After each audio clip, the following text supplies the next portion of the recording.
लगी मोहि पर केव तुम भाई समुद्र ना किनारे जई हनुमान जी महाराज और लंका तरफ जवा माटे प्रयाण करे छे। हनुमान जी महाराज કહે છે જ્યાં સુધી હું પાછો ન આવું ત્યાં સુધી તમે આ કંદમૂળ ફળ ખાઈ અને આનંદ કરજો, કાર્ય અવશ્ય થશે। કારણ કે હનુમાનજી મહારાજને પણ વિશ્વાસ છે। હનુમાનજી મહારાજ સમુદ્રના કિનારે આગળ ઊભા છે। जब लगिया मोसी कहीं देखी जब लगिया मोसी कहीं देखी જ્યાં સુધી હું પાછો ન આવું ત્યાં સુધી તમે બધા અહીંયા ને અહીંયા રહેજો। આવું હનુમાનજી મહારાજ કહે છે અને કાર્ય અવશ્ય થાય એવો વિશ્વાસ આપે છે। ને આગળ જહ કહી નાઈ સબની કહો માતા હવે હનુમાનજી મહારાજ ચાલે આગળ। સિંધુ તીરે ભૂગર સુંદર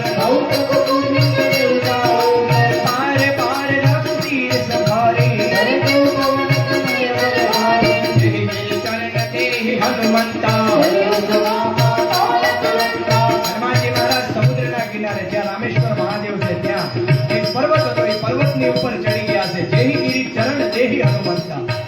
જેહી ગિરી ગિરી એટલે પર્વત કહેવાય, ચરણ એટલે પગ મૂક્યો છે। જેવો પગ દીધો એટલે એ પર્વત ક્યાં જાય છે?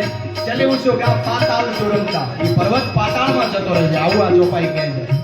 જેવો પર્વત ઉપર પગ દીધો એ કેવી રીતે પગ દીધો કે એક શીબડું હોય આપણે ગામડાની ભાષામાં અને એની ઉપર હાથી પગ મૂક્યાની શીબડાની જે હાલત થાય એ હાલત આજે પર્વતની થઈ છે। પર્વત તરત જ્વાળાઓ ફેંકી અને પાતાળમાં ઘસી ગયો। હનુમાનજી મહારાજ જય શ્રી રામ કરી જ્યાં પગ દબાવ્યો એટલે પાતાળમાં ગયો। હનુમાનજી મહારાજે એથી છલાંગ મારી છે। દેવી અમો રઘુપતિ કરે બાલા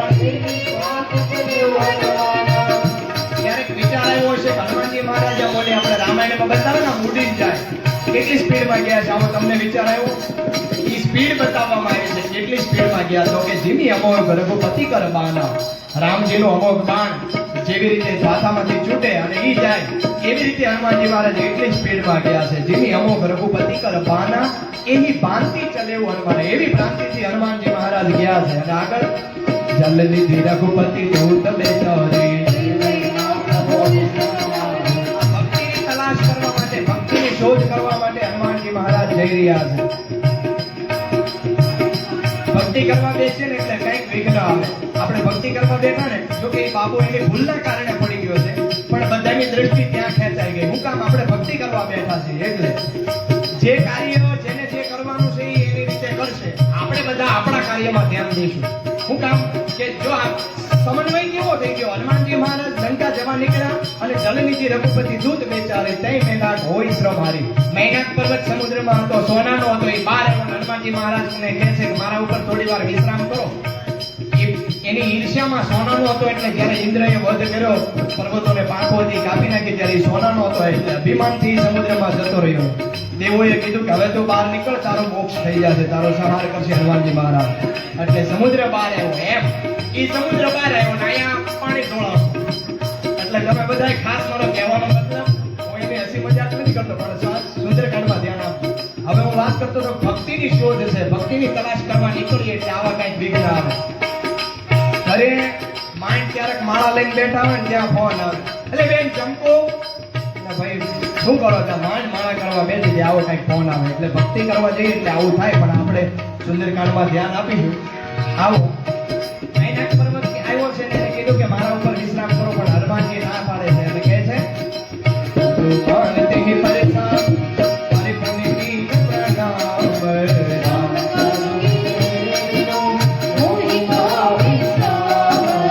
મંગલ ભવન અપંગજ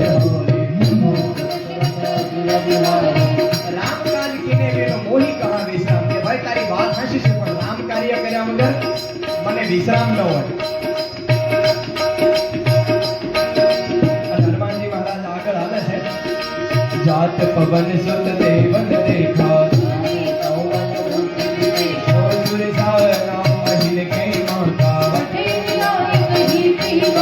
આગળ સમુદ્રની વચ્ચે જતા સુરસા મળે છે। આજ સુરન મોહી દીન આહારા રામ કાજ કર ખીર મેં આવો તબ તબ બદન बैठ पुनिया